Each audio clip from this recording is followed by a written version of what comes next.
Well, as you saw in the news before, Matilda's captain, Sam Kerr, has been found not guilty of racially harassing a British police officer she called, quote, stupid and white.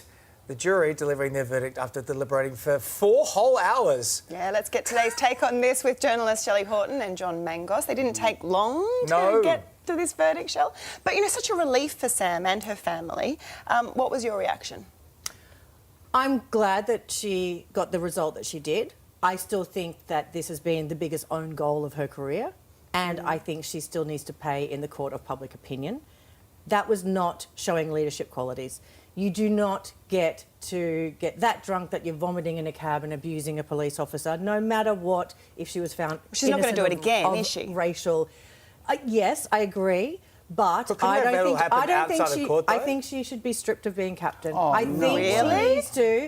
She needs to do some alcohol rehabilitation. No way. She needs to do some leadership rehabilitation. No. We would hold, if a fan was that drunk, vomiting, abusive at a match, they would be banned. Yeah, no, it's totally... So it's not, she's not showing leadership qualities. I don't think John agrees with you. He does not. He does not. Ask John what he thinks. No way, it's got nothing to do with the captaincy. Yes, she had a few drinks, right? The Don't play it down. The cab driver was a lunatic, right? He was taking them to some unknown destination. Then he locked the doors on them. They were trying to break out of the cab because they didn't know where he was taking them, OK? She called emergency services. And this cabbie took them to a police station. The case should never have gone to court in the first place. It should have been no public were involved. Should have been dealt with in the police station. Look. So she vomited. Which one of us haven't? Yeah. Who among us? No, they refused to pay the $250. What's it got to do with her captaincy of the Matildas, the most loved sporting team in the country? Because she is a leader. She is a role model. Yes. She needs to actually be more accountable. The cabbie hijacked her.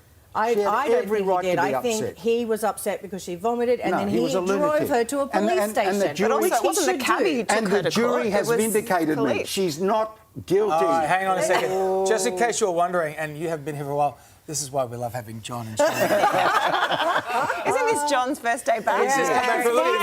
Guys looking tan and terrific. And also making news this morning, the Albanese government is vowing to acquire Rex Airlines if they can't find a private buyer which is committed to serving the regions, an important airline. An airline, John, that I've flown quite a number of times, always on time, always like great service. They get you there. It's reliable. There's no bells and whistles. But Rex does the job. Couldn't agree more, David. I've used it many times as well. It may be privately owned, but it's an essential service. This is our life link to the bush. Yes. And they've been doing it for a long time, and they're very good at it. And I believe. Prime Minister Albanese has said they're going to look for bidders, and if there aren't any, then the government will step in and look to owning. It's a lousy $500 million. For a federal government, that's nothing to keep a critical airline to the regions. In the air to the regions. So it's a no-brainer. If they can't find a bidder, then definitely put the money in, save the airline. It's a critical service. Would you be happy to pay for it? As a taxpayer? I'll just write a check. As a taxpayer. I think it's absolutely vital to have access. We are a massive, massive country, so we need to make sure that people in regional and rural areas have access to get to medical appointments, whatever they need to do for business. But I'm like, if they're that good, why are they losing so much money? I think that they need to get someone to maybe take over to see if they can Would you rather streamline. the government or an international conglomerate airline doing I it? quite liked the idea that Flight Centre boss Screw Turner said of maybe instead of, having Rex, maybe subsidise Qantas or Virgin to do those routes, which would be cheaper than or the to make them $500 cheaper. million. They won't do that. No, They'll do and it for they a while, shouldn't. It's got to be independent.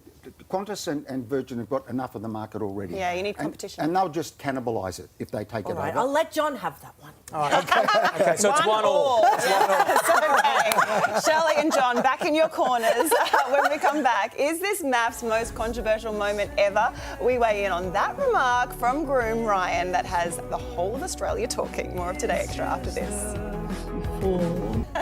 Well, Married at First Sight continues to deliver jaw-dropping moments. None more so than this comment from Ryan. It didn't go the way either of us wanted, but we I've got to say, like, she gives awesome. I'm just gonna say it like that. Hell. Oh man, like It was just a throwaway comment and it was disrespectful. And all of us guys were just a bit like, mate, like, you can't be saying that.